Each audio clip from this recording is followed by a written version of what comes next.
Dunia kembali dibuat tegang setelah Presiden Amerika Donald Trump melontarkan ancaman keras terhadap Oman. Trump menyebut Oman bisa dibombardir jika membantu Iran mengendalikan Selat Hormuz, jalur laut paling vital bagi distribusi minyak dunia. Pernyataan panas itu muncul di tengah krisis yang terus memburuk sejak Iran menutup Selat Hormuz usai perang dengan Amerika dan Israel pecah pada Februari lalu. Penutupan jalur strategis ini langsung mengguncang pasar energi global dan membuat dunia khawatir akan pecahnya konflik yang lebih besar di Timur Tengah. Trump menegaskan bahwa Selat Hormuz harus dibuka untuk semua negara dan tidak boleh berada di bawah kendali siapapun.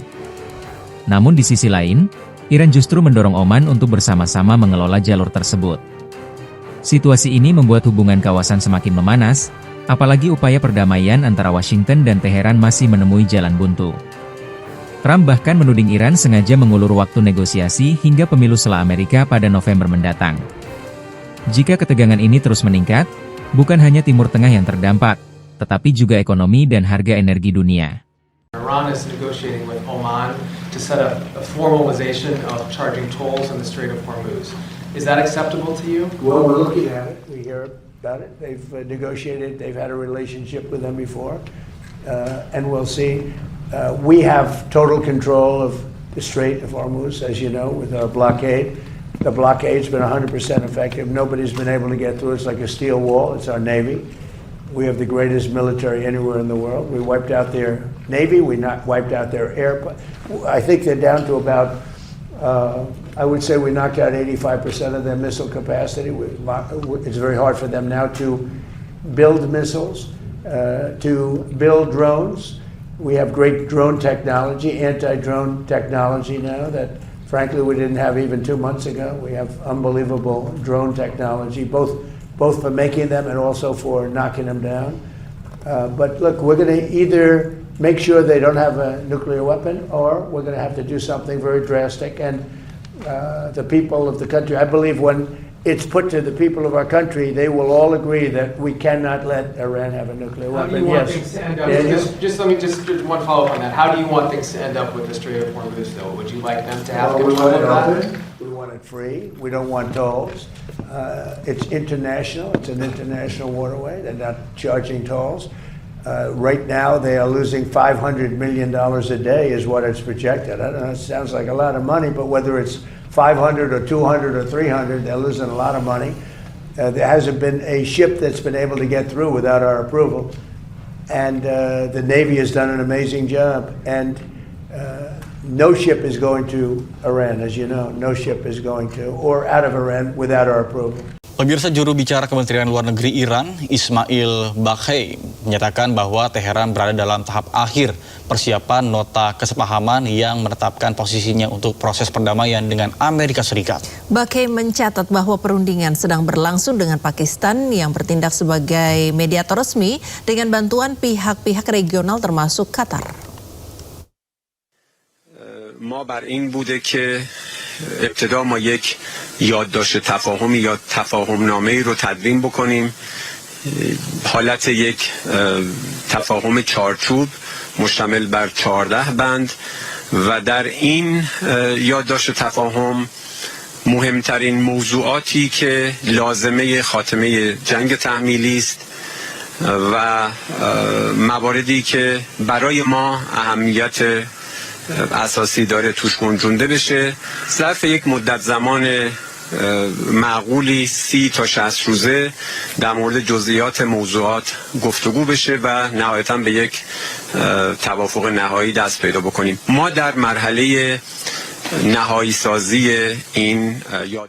Pemirsa, Presiden Amerika Serikat Donald Trump mengklaim telah mencapai sebagian besar kesepakatan dengan Iran untuk mengakhiri konflik. Trump juga menegaskan Selat Hormuz segera dibuka.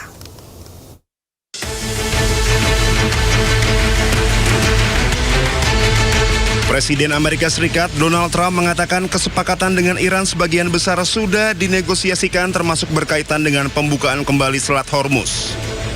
Namun kesepakatan tersebut masih menunggu finalisasi.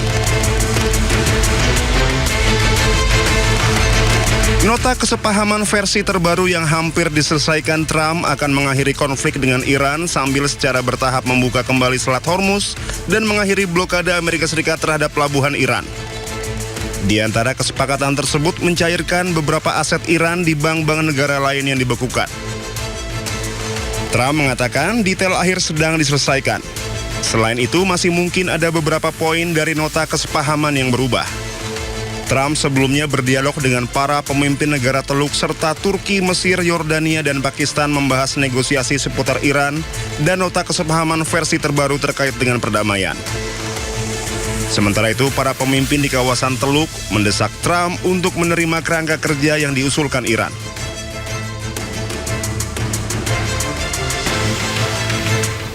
Amerika Serikat dilaporkan menunda serangan terhadap Iran karena adanya pelaksanaan haji. Jika diluncurkan, serangan tersebut hanya akan memicu krisis di negara-negara kawasan.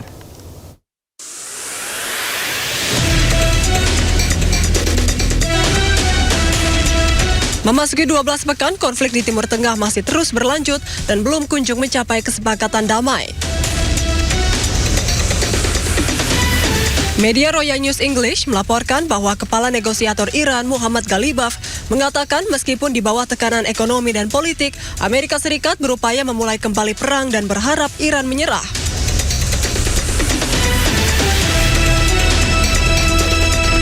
Meski begitu, Amerika Serikat dilaporkan menunda serangan terhadap Iran karena adanya pelaksanaan haji.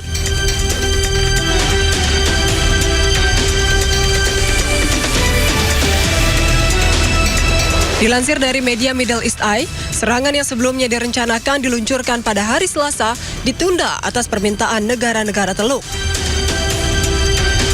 Presiden AS Donald Trump diberitahu oleh para pejabatnya bahwa menyerang Iran selama ibadah haji hanya akan memicu krisis di negara-negara kawasan dan dapat menyebabkan ratusan ribu bahkan jutaan jemaah haji terlantar.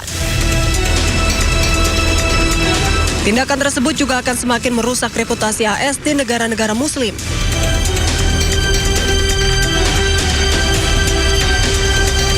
Diketahui pelaksanaan ibadah haji tahun ini akan dimulai pada Minggu 25 Mei. Namun banyak jemaah yang tiba di Arab Saudi beberapa minggu sebelumnya untuk mempersiapkan perjalanan tersebut.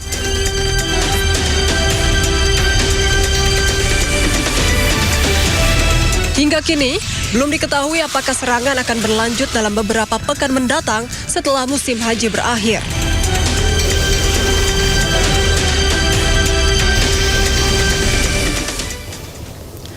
Informasi selanjutnya pemirsa, Secret Service menembak mati seorang pria bersenjata dekat Gedung Putih. Tersangka diidentifikasi sebagai seorang yang mengalami gangguan emosional.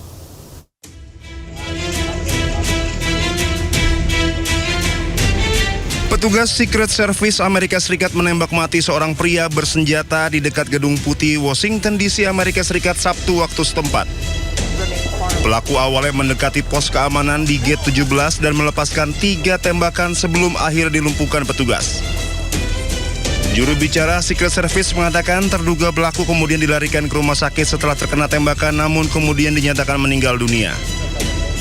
Tidak ada personil Secret Service yang mengalami luka dalam insiden tersebut. Presiden Amerika Serikat Donald Trump juga berada di kediaman resmi saat kejadian dan tidak terdampak langsung. Seorang warga sipil turut terkena tembakan dan kini berada dalam kondisi kritis. Tersangka diidentifikasi sebagai seseorang yang mengalami gangguan emosional. Sebelumnya telah dikeluarkan perintah larangan mendekat terhadap tersangka. Insiden penembakan ini terjadi setelah sejumlah pejabat tinggi pemerintahan termasuk Kepala Staf Gedung Putih Susie Wiles, Menteri Keuangan Scott Bessent, dan Wakil Presiden J.D. Vance meninggalkan area Gedung Putih. Presiden Donald Trump diketahui tetap berada di Washington DC pada akhir pekan ini setelah membatalkan rencana perjalanan ke klub golfnya di New Jersey. Peristiwa ini terjadi kurang dari sebulan setelah insiden penembakan saat White House Correspondents' Dinner ketika para reporter dan pejabat pemerintahan Trump juga sempat berlindung setelah terdengar suara tembakan.